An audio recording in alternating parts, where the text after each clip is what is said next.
একজন মহিলা একটি বিড়ালের উপর অনেক অত্যাচার করত।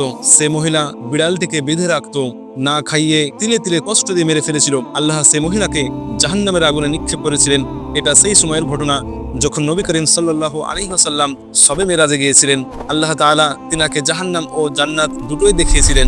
আপনি যখন জাহান্নামের পাশ দিয়ে যাচ্ছিলেন তখন এক নারীর আর্তনাদ শুনতে পেলেন। দেখলেন সেই নারী রক্তে মাখা মুখ, পিঠের মাংস আলাদা হয়ে যাচ্ছে। একটি বিড়াল তার উপর ঝাঁপিয়ে পড়ছে, পাঞ্জা মেরে মেরে তার গোশতগুলো ছিঁড়ে দিচ্ছে, আর সে চিৎকার করছে, কিন্তু তাকে বাঁচানোর কেউ নেই। নবী সাল্লাল্লাহু আলাইহি ওয়াসাল্লাম তখন জিবরাইল আলাইহিস সালামকে জিজ্ঞেস করলেন, এই মহিলা কে?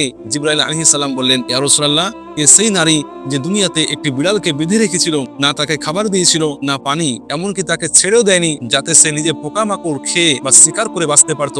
বিড়ালটি অনাহারে ও তৃষ্ণায় কষ্ট পেয়ে মারা যায়। আজ কিয়ামত পর্যন্ত সেই বিড়ালই তাকে ছিঁড়তে থাকবে। দ্বিতীয়বার আপনি এই দৃশ্য সূর্যগ্রহণের নামাজও দেখেছিলেন এবং সাহাবীদেরকে জানিয়েছিলেন, যে ব্যক্তি আল্লাহর কোন সৃষ্টির ওপর জুলুম করবে, কিয়ামতের দিন আল্লাহ তাআলা সেই সৃষ্টির কাছ থেকে তার হিসাব নেবেন।